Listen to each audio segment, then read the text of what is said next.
یہ آپ پوچھ رہے ہیں کہ غیبت سے بچنے کے لیے ہم کیا طریقہ اختیار کریں کہ غیبت سے بچ جائیں.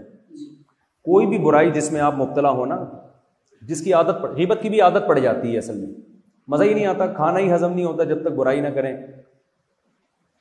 تو جس گناہ کی بھی عادت پڑ جائے نا, اس کا طریقہ یہ ہے کہ اپنے اوپر کوئی سزا متعین کریں آپ, کہ جب مجھ سے یہ گناہ ہوگا میں اتنے پیسے صدقہ کروں گا.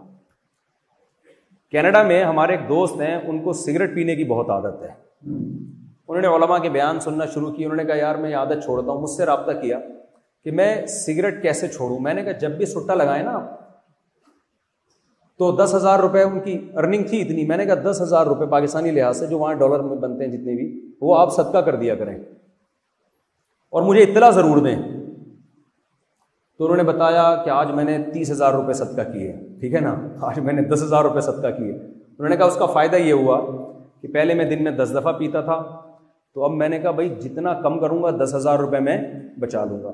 تو وہ 10 دفعہ جو پیتے تھے وہ 5 پہ آ گئے. کتنے پہ آ گئے وہ؟ 5 پہ.